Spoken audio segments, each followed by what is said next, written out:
नमस्कार दोस्तों, मैं आपका बिट स्टडी में स्वागत करती हूँ। आज के इस हम वीडियो सीरीज़ में बात करने जा रहे हैं यूपीएससी पीएफओ की इम्पॉर्टेंट बुक्स के बारे में, उसकी स्ट्रेटेजी के बारे में। तो आज के इस वीडियो को शुरू करने से पहले हम एक कोट के साथ बात करेंगे। जैसा कि आप सब लोग जानते ही हैं कि एक मूर्ख इंसान, लेकिन यदि उसके पास कोई प्लान है, प्रॉपर स्ट्रेटेजी है, तो वो उस इंसान को फेल कर सकता है जो बहुत ज़्यादा इंटेलिजेंट है, बट उसके पास एक कोई ना तो प्रॉपर स्ट्रेटेजी है और ना ही कोई एक प्लान है। तो ये कोट है मिस्टर वॉरेन बफेट का। तो चलिए आज की इस वीडियो को हम शुरू करते हैं। इस वीडियो को शुरू करने से पहले हमें ये जानना होगा कि लास्ट ईयर, प्रीवियस ईयर इसका कट ऑफ क्या रहा है। तो एज यू कैन सी कि जो हमारा ईपीएफओ एग्ज़ाम है वो 2 स्टेजेस में होता है। First is preliminary and second is interview and then final selection. तो जो फर्स्ट प्रिलिमिनरी स्टेज है तो उसका आप कट ऑफ देख सकते हैं। अनरिजर्व का 49.50 था, somehow 50%, and then OBC 44.5, it means somehow 45%, and then SC 42.5 and ST 43.5 and disabled 30। तो इसका इक्वल वेटेज होता है दोनों चीज़ों का, प्रिलिमिनरी का भी और इंटरव्यू का भी। इसके बाद आपकी टोटल रैंकिंग बनती है। सबसे पहले हम बात करेंगे जनरल इंग्लिश की। जनरल इंग्लिश में हमारे पास कौन कौन से टॉपिक हैं, हम सबसे पहले ये जानना चाहेंगे। Reading comprehension, vocabulary, synonyms, antonyms, error detection, fill in the blanks, cloze test and sentence rearrangement. तो जैसा कि आप देख पा रहे हैं कि ये समहाउ बैंकिंग और एसएससी लेवल का ही वो इंग्लिश पूछते हैं, ना वो इससे ज़्यादा पूछेंगे, ना ही कोई बहुत ज़्यादा ड्रेस्टिक होने वाली है। तो आप इसे देख सकते हैं। इसके बाद के हम वीडियो सीरीज़ में इसके प्रीवियस ईयर पेपर्स देखेंगे, डिस्कस करेंगे कि किस टाइप के क्वेश्चंस यूपीएससी पीएफओ आपसे पूछती है। तो जनरल इंग्लिश के लिए मैं आपको अरिहंत की बुक रेकमेंड करूँगी। मैं इस बुक की कोई अफिलिएट मार्केटिंग नहीं कर रही हूँ, तो यदि आपके पास ये बुक ना भी हो तो आप इसके बदले कोई सी भी जनरल इंग्लिश के लिए बुक यूज़ कर सकते हैं, बट उसका एक स्टैंडर्ड अच्छा होना चाहिए। भले फिर वो आपके पास परफेक्ट की हो, भले फिर वो यूनिक की हो, चाहे वो मैग्रा हिल्स की हो। तो आप जनरल इंग्लिश के लिए कोई सी भी बुक यूज़ कर सकते हैं, बट आई जनरली फेल्ट कि आप ये बुक ज़रूर यूज़ करिएगा। And then move on to the next topic, that is Indian freedom struggle, British extension. As you can see कि ये पूरा का पूरा बेस्ड है मॉडर्न इंडियन हिस्ट्री पर। ना तो इसमें वर्ल्ड वॉर के बारे में आनी है, डेट मीन्स वर्ल्ड हिस्ट्री भी नहीं है, ना ही एंशंट और मिडाइवल हिस्ट्री है। तो ये पूरी की पूरी बेसिकली इसका फोकस रहेगा मॉडर्न इंडियन हिस्ट्री पर। सो उसके टॉपिक्स हम पहले देख लेते हैं, इसके बाद हम इसकी बुक के बारे में डिस्कशन करेंगे। The first topic is the Carnatic wars, invasion of Bengal, Mysore and its confrontation with British expansion, the 3 Anglo Maratha wars, regulating and Pitt's India acts, early composition of the British Raj, confrontation to the British rule, early uprisings, the 1857 revolt, reason, character, course and result, Indian freedom struggle, the first stage, growth of national consciousness, creation of associations, establishments of the Indian National Congress and its moderate stage, Swadeshi movement, economic nationalism, the development of extremism and the split in Congress, the policy of divide and rule, policy of 1960, and then Gandhian thoughts and techniques of mass mobilization. तो इसमें कुछ topics आपको Gandhian thoughts के भी मिलेंगे, तो जिसमें कि civil disobedience, Khilafat movement, non cooperation movement, quit India movement, another strand in national movement, revolutionary Subhash Chandra Bose and the Indian National Army. इन सारे टॉपिक्स को देखकर घबराइएगा बिल्कुल भी नहीं, ये बहुत ही इम्पॉर्टेंट टॉपिक्स हैं। इसके साथ साथ यदि आप यूपीएससी की प्रिपरेशन कर रहे हैं, सीएससी की, तो ये टॉपिक्स तो आपसे जनरली एक्सपेक्टेड ही होते हैं। आपको सबसे पहले ये ध्यान रखना होगा कि आपको किस चीज़ को पढ़ना और किस चीज़ को छोड़ना है। तो जैसा कि आप इतने चीज़ों को देखकर समझ ही गए होंगे कि कहीं ना कहीं आजकल यूपीएससी फ्रिक्वेंटली आपसे इस टाइप के क्वेश्चंस पूछती है जो जनरली हमारे करंट सिनेरियो से बेस्ड होते हैं। तो आपको अपने आसपास का भी काफ़ी ध्यान रखना है कि करंट सिचुएशन से कहीं हमारे हिस्ट्री के टॉपिक मैच तो नहीं हो रहे हैं। तो आपको इस चीज़ का बहुत ही ज़्यादा ध्यान रखना है। तो इसमें जैसे कि कुछ टॉपिक्स होते हैं जो जनरली यूपीएससी भावनाओं में बहकर पूछ लेती है। तो जैसे 1857 की रिवॉल्ट, ये उसका फेवरेट क्वेश्चन है, तो वो हर बार कुछ ना कुछ इसमें से निकाल ही लेती कि उसे इसमें से पूछना है। एंड देन आफ्टर वो गांधीयन थॉट्स में से पूछ सकती हैं। ऑफकोर्स पिछले साल गांधी जी की 150वीं जयंती बनाई थी, तो आपको मैं इसमें बुक रिकमेंड करूँगी बिपिन चंद्र फॉर हिस्ट्री और modern, and then modern India के लिए जो आपके पास हो सकती है वो स्पेक्ट्रम। इन दोनों में से आप कोई सी भी बुक पढ़ सकते हैं। इन दोनों में आपको एक छोटा सा कंपैरिजन बता देती हूँ मैं कि जो स्पेक्ट्रम की बुक है वो एक टाइप से आप कह सकते हैं कि कंसाइज नोट टाइप की है कि आपके पास टाइम नहीं है तो आप इसमें से पढ़ सकते हैं। हालांकि ये बुक भी समहाउ 900 पेजेस की है, बट वो बुक पॉकेट साइज होने के कारण ठीक लगती है, आपको पढ़ने में मज़ा आने लगता है कि भैया इसके बाद ये हुआ, हाँ ठीक है, ये ऐसे ऐसे करके आप स्टोरी फॉर्म में पढ़ सकते हैं। बिपिन चंद्रा की बुक में आपको सारी चीज़ें थोड़ी सी ब्रीफ में, थोड़ी सी अच्छे एलेबोरेट फॉर्म में दी जाएगी, जबकि इसमें चीज़ें नोट्स फॉर्म में दी गई हैं। तो मज़ा दोनों में आने वाला है, बस आपको पढ़ना अच्छे से होगा। फिर इसके बाद हम बात करते हैं इंडियन पॉलिटी की। तो इंडियन पॉलिटी के कुछ हम टॉपिक्स देख लेते हैं जो कि क्वेश्चंस पूछे जाएंगे, like Indian constitution, historical underpinnings, evolution, features, amendments, functions and responsibilities of the union and the states, parliament and state legislature, structure, functioning, conduct of business, powers and privileges and issues arising out of this, welfare schemes for vulnerable sections of the population by the center and the states, and performance of these schemes, important aspects of governance, transparency and accountability, e-governance, applications, models, successes, limitations and potential, citizens charter, transparency and accountability and institutional and other measures, Panchayati Raj, public policy, rights issues. इसमें के कुछ topics हैं जो आपको generally word by word आपको लक्ष्मीकांत में directly chapters के form में मिल जाएंगे। अब पॉलिटी को पढ़ने का तरीका भी वैसा ही होगा कि आप इसको करंट सिचुएशन के साथ भी जोड़कर देखते जाइए एक बार, क्योंकि इस बार बहुत सारी चीज़ें हुई हैं जो कि अनएक्सपेक्टेड थी, लाइक पेंडेमिक, एंड देन बहुत सारी गवर्नमेंट, बहुत सारे स्टेट्स की गवर्नमेंट की रीशफलिंग हुई है, तो इसका भी साथ साथ में ध्यान रखते जाना है।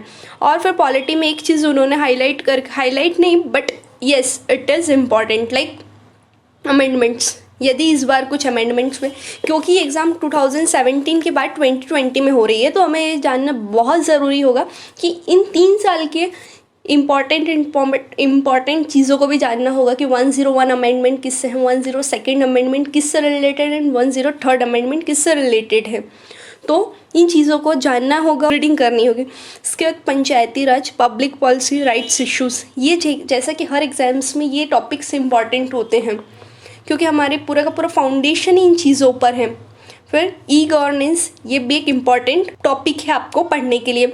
और welfare schemes for vulnerable sections, जो कि जितने भी हमारे यहाँ पर सेक्शंस होते हैं vulnerable, like schedule caste, schedule tribe, तो उनके लिए जो जितनी भी वेलफेयर स्कीम्स चलाई जा रही हैं, तो उन चीज़ों के बारे में आपको अच्छे से पढ़ना होगा क्योंकि इस बार स्कीम्स बहुत सारी आई हैं और इस पेंडेमिक के कारण डेली हर कुछ दिनों में कोई ना कोई एक स्कीम लॉन्च हो रही है, तो उस पर भी आपको ध्यान देना होगा कि वो हमारे लिए किस तरीके से इम्पॉर्टेंट हो सकती है। इसके बाद हम चलते हैं इकोनॉमी पर।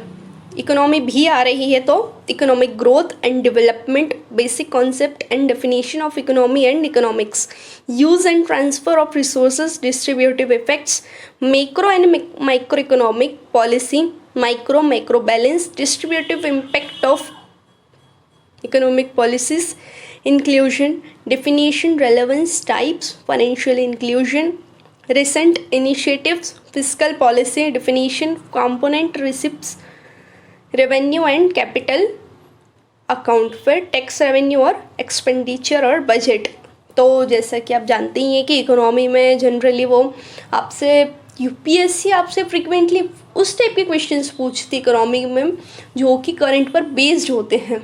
अब वो क्वेश्चन किसी भी उसमें पूछ सकती, इकोनॉमी में आपसे जनरली करंट बेस्ड क्वेश्चंस ही पूछे जाते हैं, क्योंकि इकोनॉमी एक ऐसा सब्जेक्ट होता है लाइक जो कि कहा जाए वो डायनामिक सब्जेक्ट होता है। इकोनॉमी को हम स्टैटिक सब्जेक्ट में नहीं काउंट कर सकते हैं, क्योंकि इकोनॉमी हमारी कंटिन्यू रनिंग प्रोसेस में होती है, तो इसीलिए हमें इसे डायनामिक्स प्रोसेस में ही पढ़ना भी पड़ता है। डेफिनेशंस फिक्स्ड होती हैं, सारी डेफिनेशंस फिक्स्ड होती हैं, बट उसके बावजूद इसके जो फिगर्स रहते हैं वो चेंज होते रहते हैं, तो हमें उसको उसी वे में ही पढ़ना है।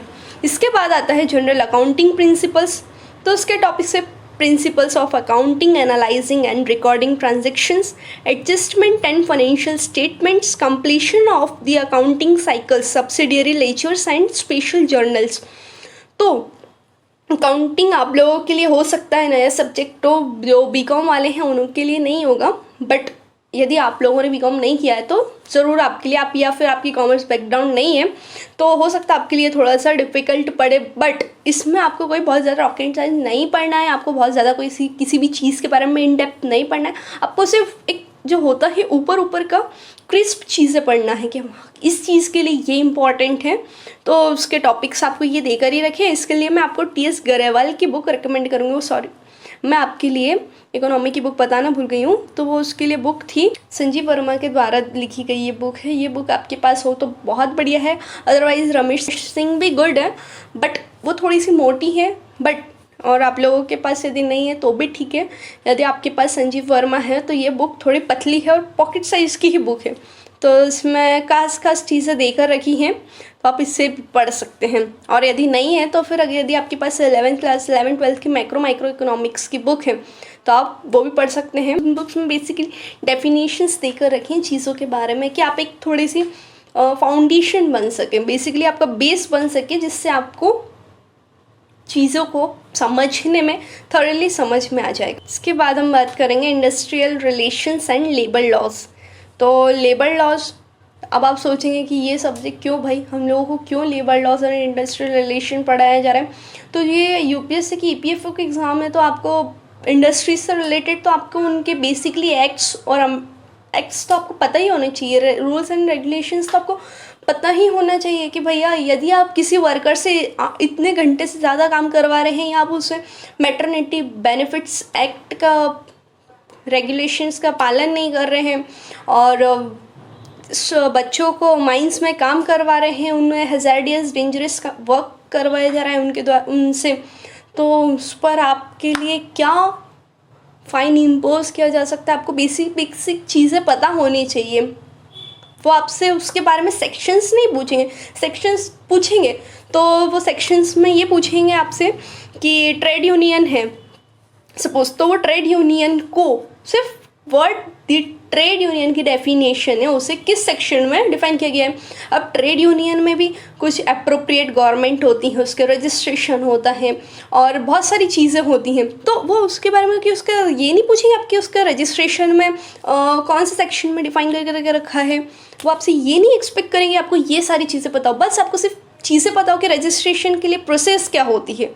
सीधी और सिंपल भाषा में कहा जाए कि आपको ये जानना है कि सिर्फ एक आपको ऊपर का नॉलेज होना चाहिए कि यदि ट्रेड यूनियन है और ट्रेड यूनियन में यदि कोई मजदूर हड़ताल पर जाता है तो उसको उसकी कंपनी एम्प्लॉय को कितने दिन पहले नोटिस देगा कि हम स्ट्राइक कर रहे हैं, हम घेराव कर रहे हैं। तो बेसिक से आपको डेफिनेशन पूछी जाएगी और आपको पता होनी चाहिए। एंड इसके टॉपिक से बात करें तो trade union act, minimum wages act, strikes and lockouts, industrial dispute act, labour codes, industrial tribunals, workman compensation act, ESIC, employees state insurance act, retirement benefits, emigration act, unorganised labour, laws for female workers, international labour organisation, ministry of labour in India, फिर industrial relation code bill, फिर model of labour reforms. तो ये चीज़ें आपसे expected होती हैं कि आपको ये चीज़ें पता होनी चाहिए।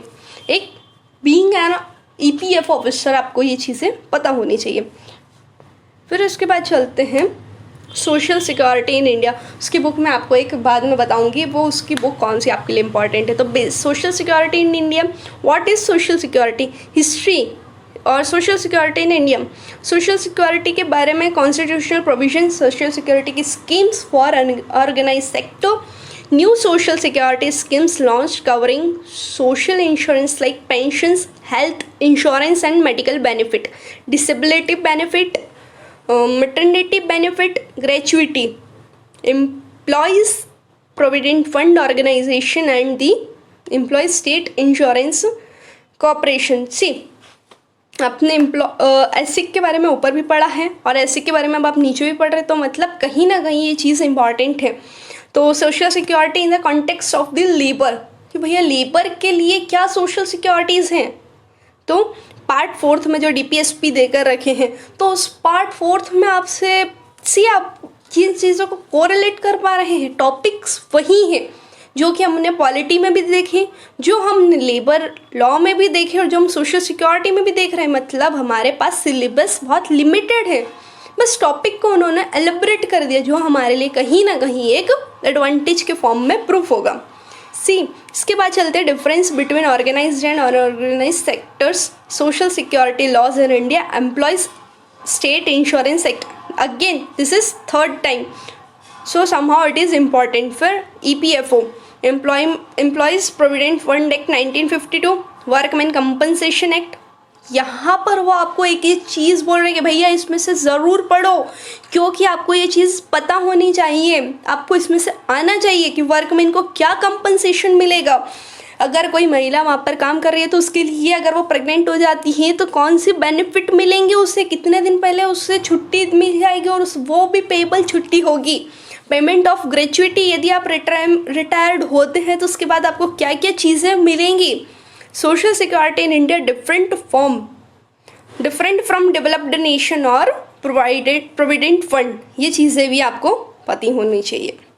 इसके बाद चलते हैं current events and development issues. तो करंट इवेंट के लिए हम पढ़ेंगे दी हिंदू। तो करंट इवेंट में से जान लेते हैं इसके क्या क्या टॉपिक्स हैं।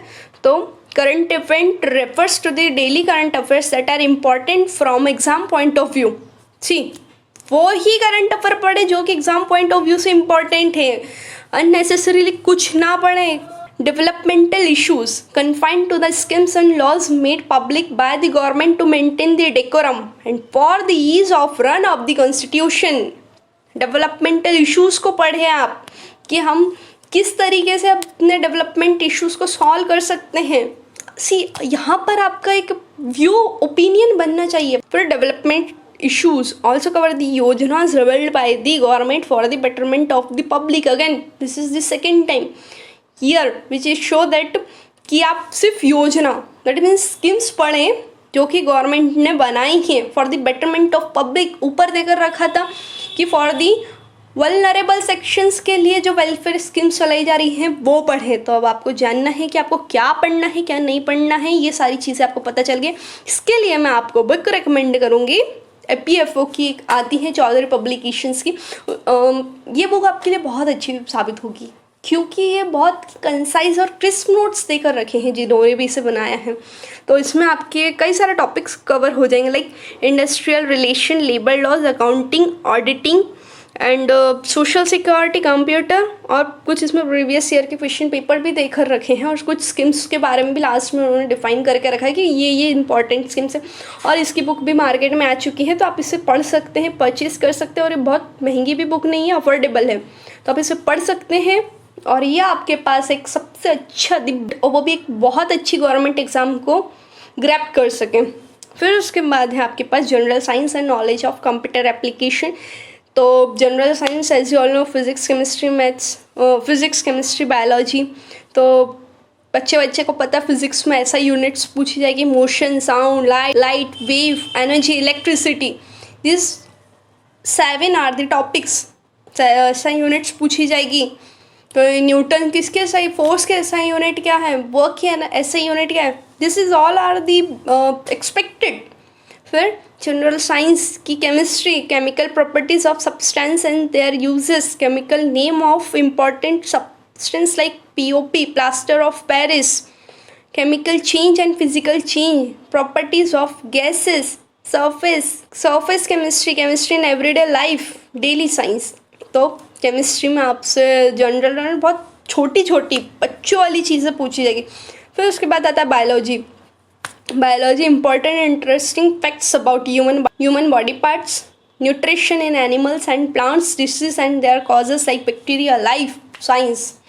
तो अब वो फुट एथलीट पूछ ले कि बीमारी किस फंजाई के कारण होती है, किस बैक्टीरिया के कारण होती है, किससे रिलेटेड है। तो अब आपको ये सारी चीज़ें आपको पता होनी चाहिए।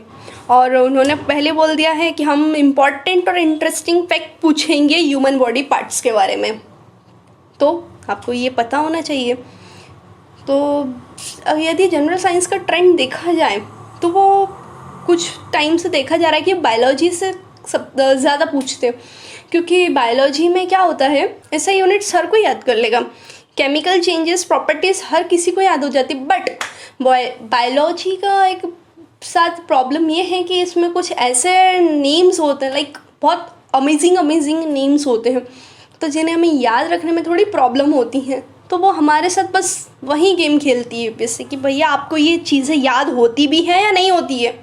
तो चीज़ें वहाँ से पूछी जाती हैं जहाँ पर आप अटकते हैं, जहाँ पर आपको डर लगता है।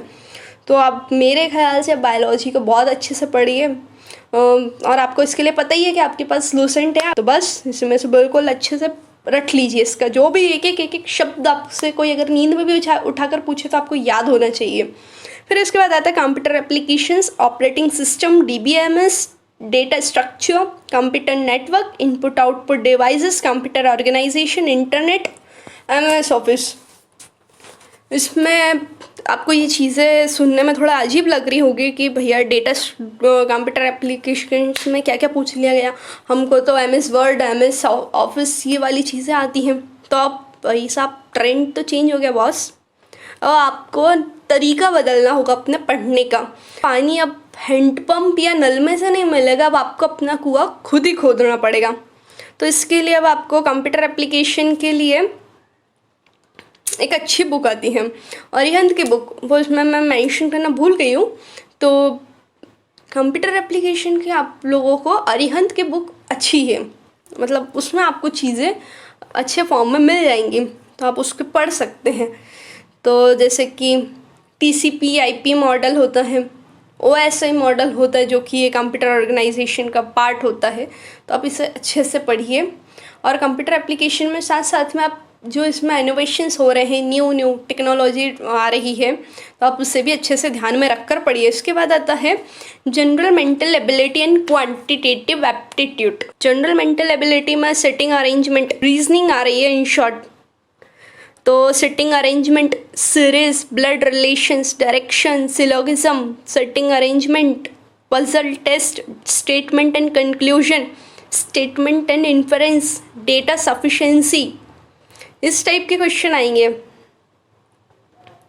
All red are blue, all blue are red, some blue are yellow, तो इसका अब आपको बताना है कंक्लूजन क्या होगा।